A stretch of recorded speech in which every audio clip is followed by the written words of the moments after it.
Hey, the Blaze. Hey, I'm looking for KC. This is him. Hey, this is Dave Brenner from Theory of a Deadman. Dave, how you doing, buddy? I'm doing great. How you doing? Oh, just keeping it real, you know what I mean? I do know what you mean, actually. Are you guys in town? We are in town. We actually got in town yesterday and spent the whole day here. It's a pretty sweet town. Yeah, I was kind of hoping you would have made it earlier this week so you could have gone to Testy Festy. Ooh, that sounds fun. The world-famous Testicle Festival, man. When in Rome.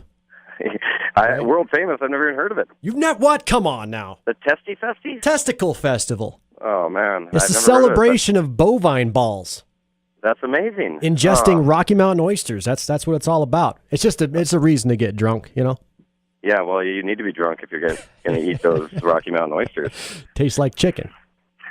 That's what I've heard, but so does everything, apparently. So what's going on, man? You looking forward to the show tonight? Totally looking forward to the show. We just came from a fly-in date, which bands never love the fly-in dates, you know. So we've, all kinds of crazy travel. Flew to Oregon and then back here, and we're just so happy to be back on the bus. And we got all our gear back with us, and like playing a room like this. It's gonna be a great show tonight. Yeah, and the tour takes you from here. You're starting the bus tour here, then, right? Well, yeah. Well, we met the bus here. We're actually on the bus for a couple weeks already, with the exception of that fly date. But the bus is home, man. I'm so glad to be back home. Yeah, and it's fresh. It doesn't stink yet.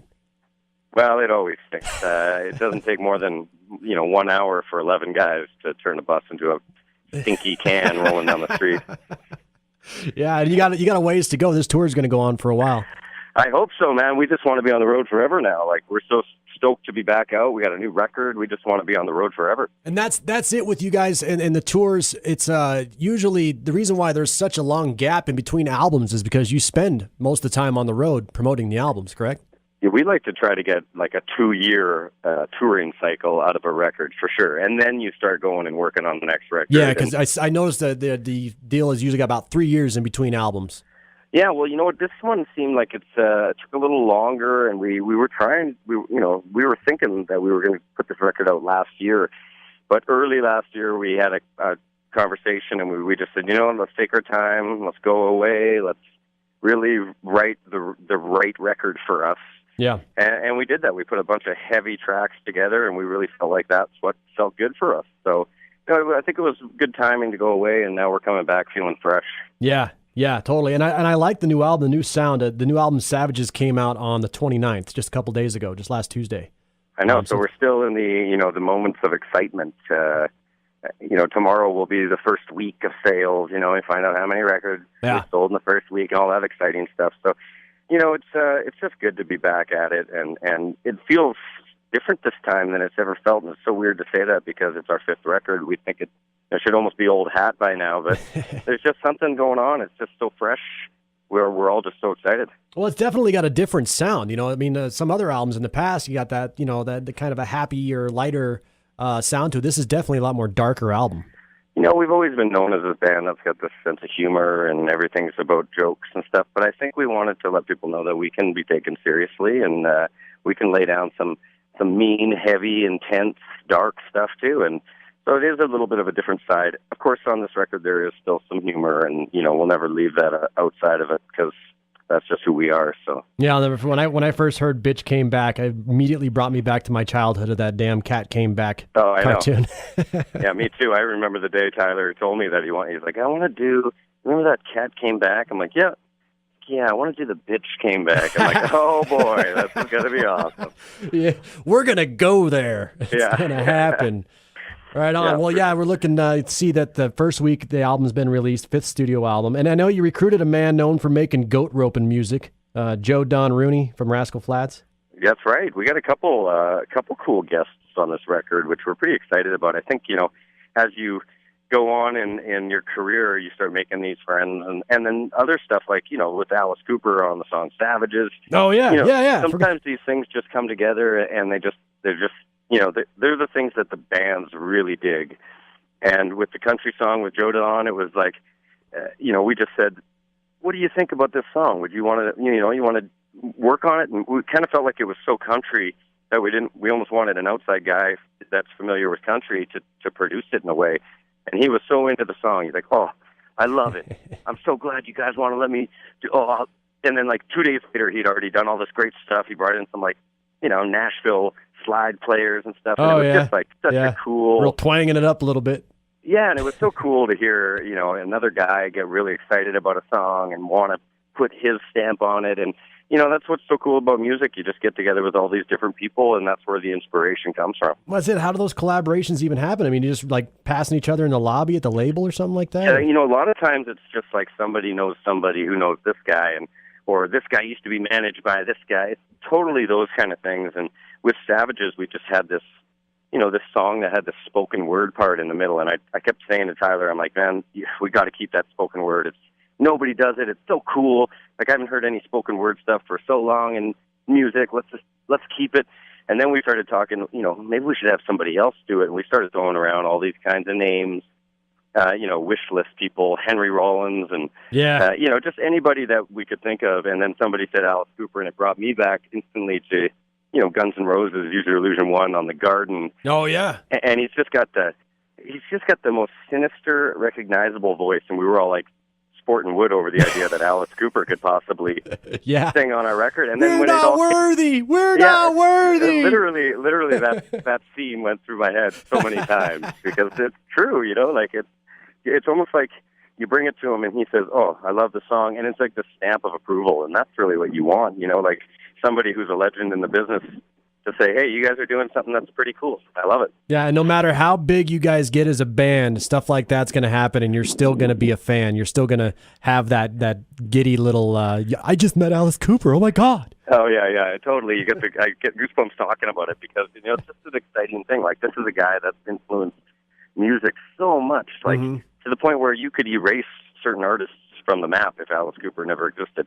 And it's crazy to think about that, and a guy that can have that much influence over a genre of music. So it's really cool. Who else is on your wish list for collaborations? Well, I've got a personal wish list. I'd love to do something with Jerry Cantrell from Alice in Chains. Nice, yeah. Just because he's my favorite guitar player, and the stuff he comes up with, I could just imagine just sitting there jamming with him. How awesome it would be! Just geeking out. Oh, I would totally be fanboying it. I'm like, oh, you're buying that. I don't. Right on, man. What do we got to expect tonight at the show? We're going to play a couple new tracks from the new record, and we're at the point where we're like asking our fans to shout out the songs that they want to hear from the new record, so we can start figuring out what we want to put in the set. Yeah, because it's so new. You got to get. It is so new, and that's one of the things we always love is the fans. The labels always think they know everything, right? But the true judge is the fans. They're the ones that know. They come out and start yelling song titles, and we take that info to the label and we say, hey, this is what the people like. I know you guys think you know what everybody wants in your suits, but the fact is we're at the shows and the people are yelling this song over and over again. So we're at that point where we're just building, what we're going to put in the set in the future. And, we're a rock band. We just like to get in there and lay it down. Yeah. And how do you usually come around to picking singles? Is that it? Do you want to reach out to the fans on social media, or do you just kind of? Well, we always. Sometimes it's a battle. Like you'll fight with the label, and they'll think they'll have their choices, and we'll have our choices, and we try to just do it all together. Yeah. For us, it's all about more information is better. So if we know that the fans are loving certain songs, like in the past, we've seen it. We had a song on our second record called Santa Monica that never really became a single in the States, but in Canada, it was to this day, maybe our biggest single ever. Yeah. And we fought the label. We're like, make this a single, and they never would. And I still to this day regret that it never got a chance. It got airplay here back in the day when it was popular. Yeah, it sort of got this like underground. After we'd finished touring, they kind of soft released it, and it was one of those things that I felt like it could have changed the whole scope of our band's history. It was that big of a song for us in other countries. Yeah. So you know what? We always keep that stuff in consideration, and we always give the information that we can. Hey, this is what they love. Yeah. These are the songs they want to hear, and then it's in the end, it's up to the label. Yeah. Yeah, well, going back to our collaboration deal, if you guys, I know you're probably going to have to jump on the road after the show, but if you want to stick around tomorrow, maybe you can see if you can collaborate with Paul McCartney. He's performing live in town tomorrow night. I heard he's coming in town. Maybe he'll be at the show tonight rocking with us. You're right there in the front row, Paul McCartney of the Beatles. Hey, I would love it if he was at the show. if by some miracle Paul McCartney came to our show, that would be another pretty cool thing. Yeah, can you imagine that collaboration? Oh, that would be Theory cool. of a Deadman featuring Paul McCartney. Well, I got to say, I grew up, my mom was the biggest Beatles fan you can imagine. She's got all the autographs from when she was a kid, going to the concerts. I grew up listening to the Beatles, so it would be pretty cool. Yeah, for sure. Well, and the show looks like it's going to be huge. I mean, they're setting it up in the football stadium and everything like that. He's got pyrotechnics and... he's kind of a big deal. He's kind of a big deal. But so is Theory of a Deadman, damn it. Hey, you know what? I'm really excited about this room. I just walked in there right before I called you. It's a really nice room, man. This is going to be a great show ourselves. Sometimes it's nice to be in the big football fields, but in my opinion, rock and roll, it thrives in the small, dark, the intimate, stanky, smoky venues. Yeah. Well, and that's a historical venue too. Yeah, so I'm excited. Tonight you gotta promise me one thing, Dave. All right. You gotta take a dump on the double dumper in the dressing room, in the backstage. Oh, there's a double dumper? There's a double dumper there, yeah. All right, well, I'll have to go check that out. You know what? I make sure to post that on Instagram, too. Yeah. Take a little selfie on the double dumper. I can't wait to go see this now. You got me excited. All right, brother. Well, thanks for calling in, man. We'll see you tonight at the show. Can't wait. Appreciate you taking the time to talk to us, too, man. All right, we'll talk to you later, brother. You got it.